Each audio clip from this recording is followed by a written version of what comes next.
ហើយយើងចុចអូតូតែម្ដងហ្នឹងបង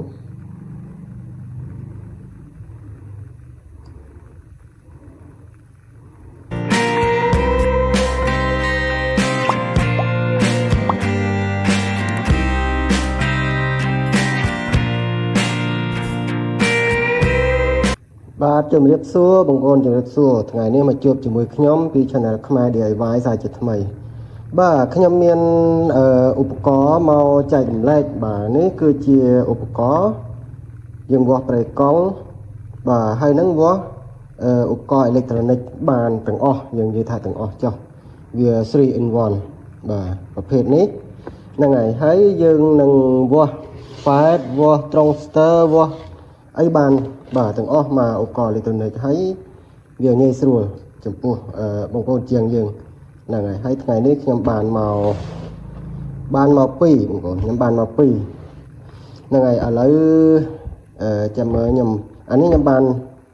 ហាយមករួចហើយហ្នឹងហើយយំមួយនេះទុកសិនបាទកុំអោយខូចពេលវេលាយើងចាប់ដើមតែម្ដងទៅបាទនេះគ្រឿងម៉ាស៊ីនរបស់វាហ្នឹងហើយយើងគ្រាន់តែយកឧបករណ៍នេះដោតតាមនេះមកហ្នឹងហើយដោតទៅគឺយើងចុចទៅវាសំដែងហើយវាប្រាប់ឧបករណ៍នីមួយនេះណាបាទដូចអានេះយើងអត់ដឹងទេថាគឺស្អីតែពេលយើងដោតរួចវាប្រាប់ប្រភេទ Tungster ប្រភេទ Fat ឬ IGBT បាទវាប្រាប់ទាំងអស់ហ្នឹងហើយអូខេឥឡូវមកមើលបាទសិភៅណែនាំហ្នឹងហើយមានសិភៅណែនាំមានភាសាចិនហើយនិងអង់គ្លេសបាទ brand នេះផលិតឧបករណ៍សម្រាប់ឲ្យជាងអេឡិចត្រូនិកច្រើនបាទច្រើនមែនតើមានឧបករណ៍វាស់សិចវាស់ប្រេកង់វាស់អីមានទាំងអស់បាទ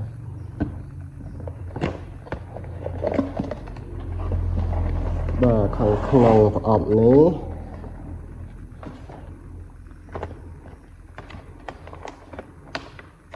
មានអីខ្លះ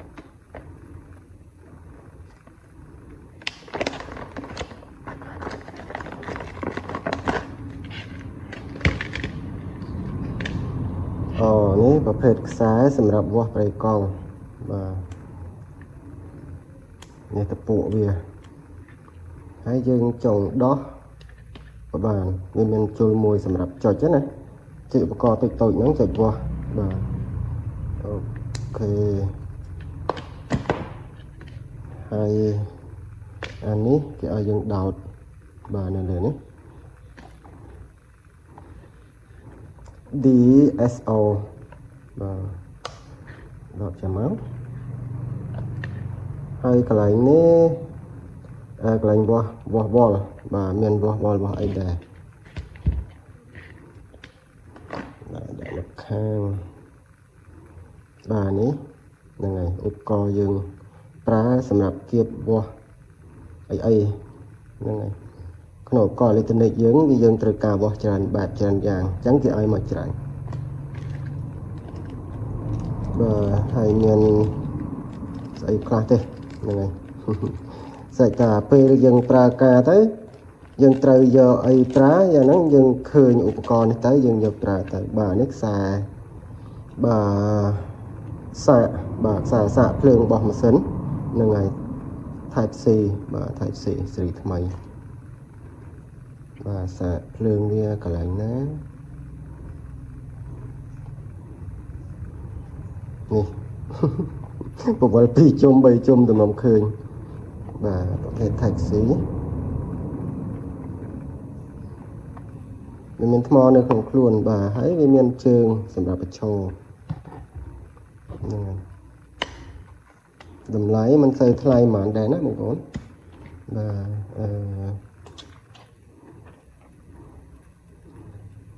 ទត្រង់ធំដែរ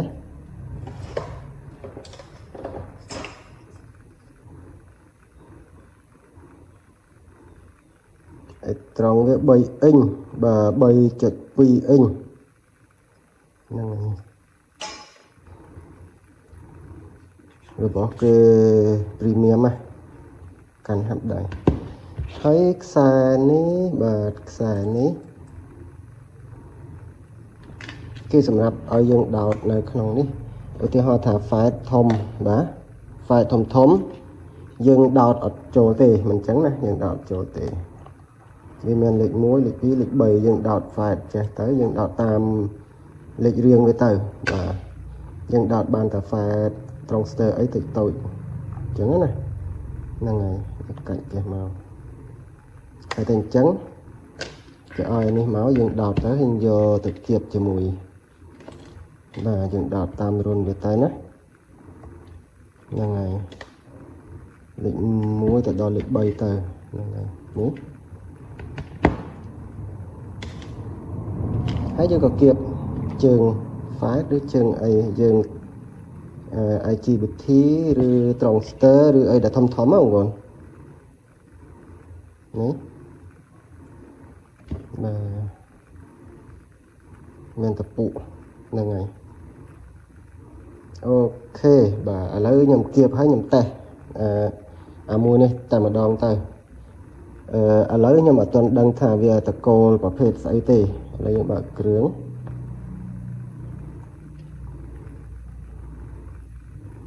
đã đi cho crom ta bà dân mờ rơ là ngày chạy ok hãy dân chạy ô tô tem đòn lắm vẫn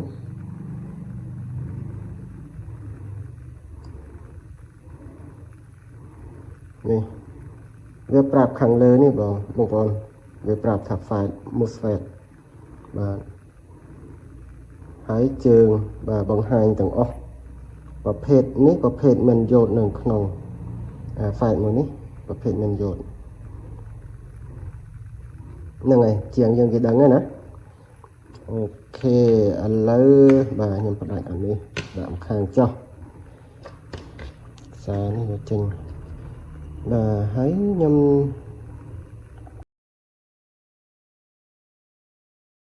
บ่านั่งไงก่อนมันกับพวกมาเตะมวยนี่สัตว์มาเส้นออทมบ่ในจำไปเชียมาเมาบ่จริงมั้งอดบานในอดบานไปโจทมโจเพลิงเหนือhai anh ấy có được cái nè này hai đã thay màu mình đó màu chít ọt được cái nè ok lấy chặt đan ra thay mà lấy nhầm rê màu lấy như cho và lấy VC transistor ok mảnh đòi vẽ nắng những đạo trẻ hết á còn nhân lịch mua lịch vi lịch bày nét lịch riêng về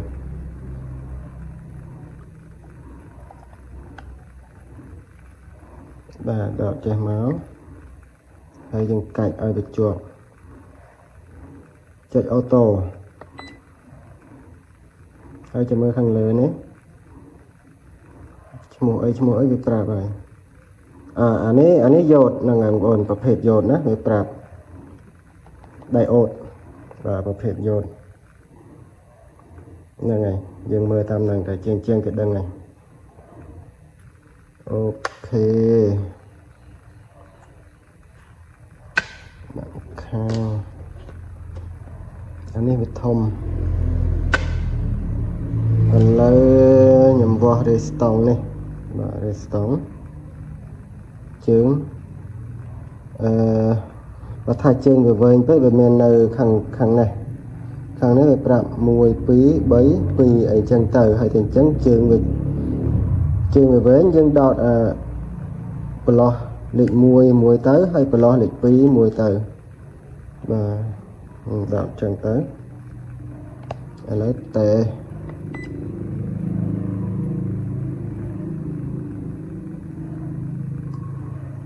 và về prap resistance và resistance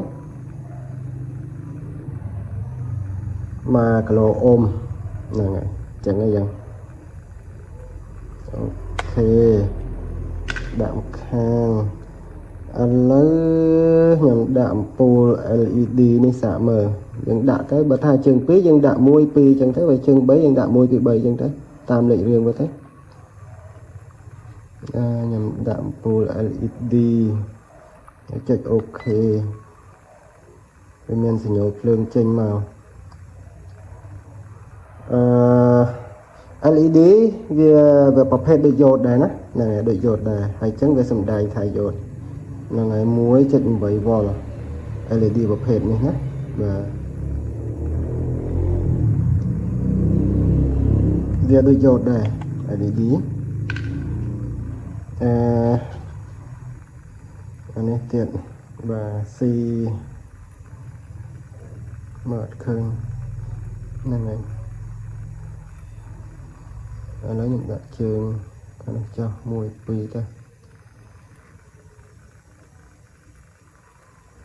អូខេ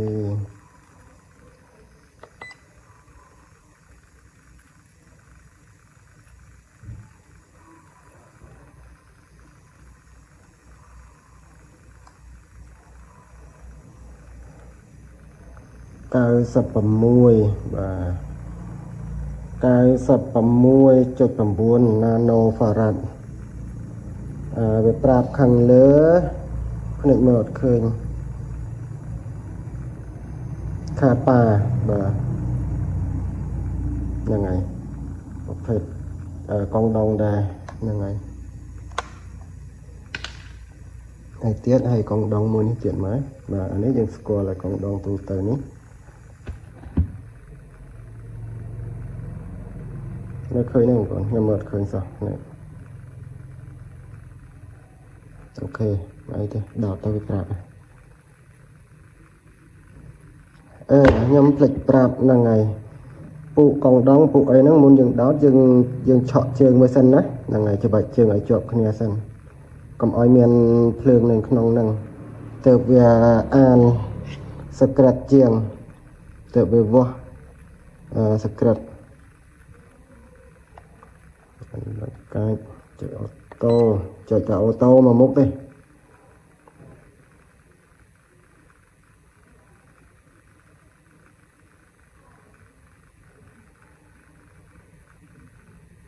មកដែរគេថាកងដងវាឆែកវាស្កេនhàngយូ32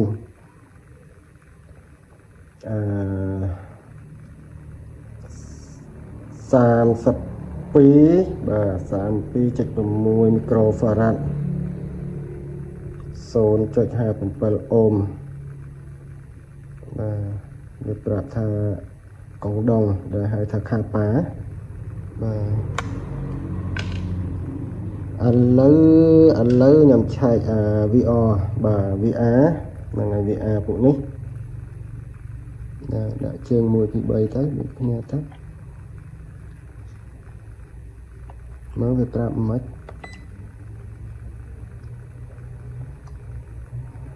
វាប្រាប់ជា Redstone បាទពូ VR ចឹងណាបាទប្រហែលហើយហ្នឹងហើយគឺប្រភេទ Redstone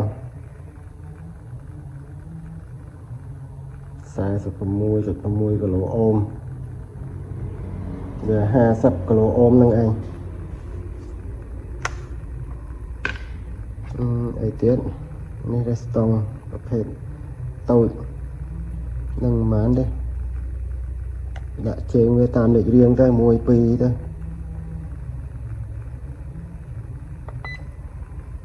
ស្កេន Redstone 4711 គីឡូអូមវាស្រួលហ្នឹងវាស្រួលហើយនេះសេរីនេះវានេះហើយហ្នឹង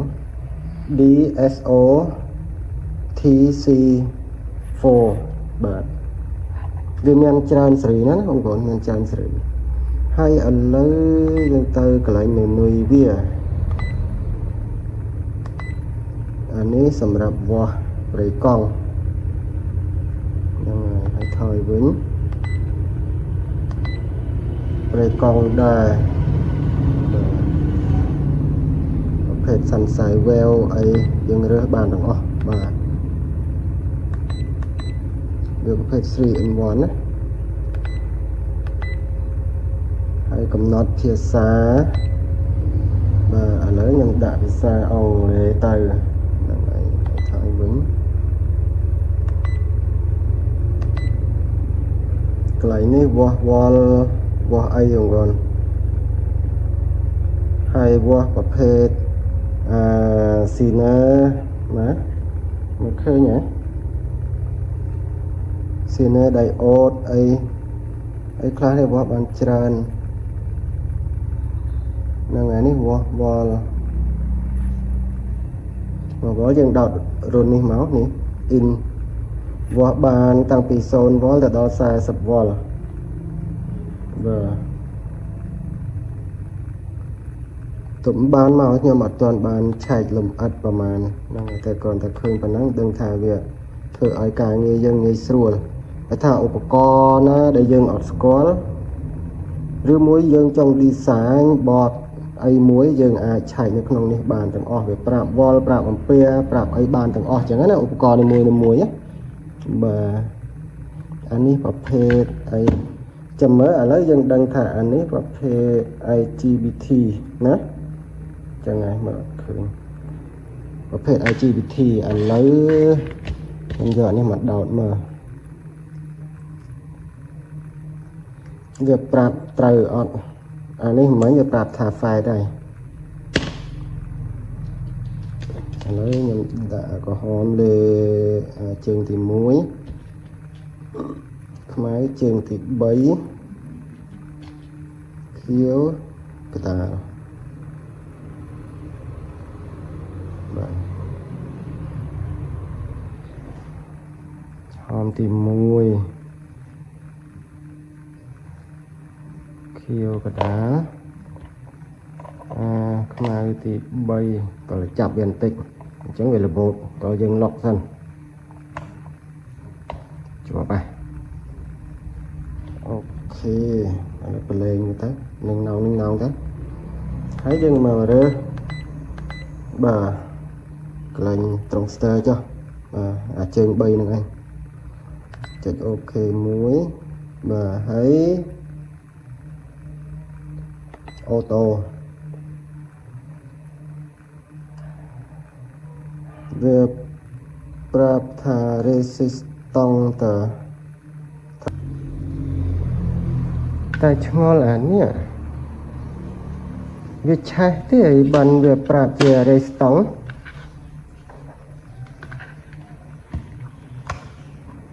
ប្រហែលជាវាឆេះហ្នឹងហើយពួកប្រហែលនេះខ្ញុំដោះចេញណាហើយจะឆេះវាប្រាប់ជា resistance វិញ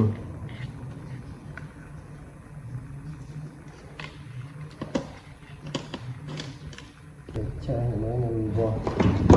វាសាក់មើល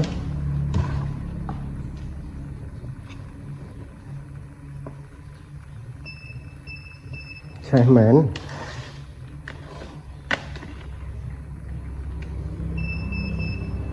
ឆេះបានវាប្រាប់ជា resistance ណាដឹងហើយដឹងហើយបងមើលខ្ញុំមើលអាមួយណាអត់ឆេះ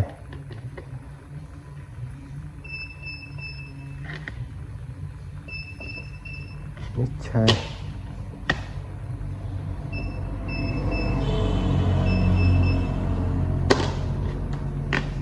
អានេះថ្មី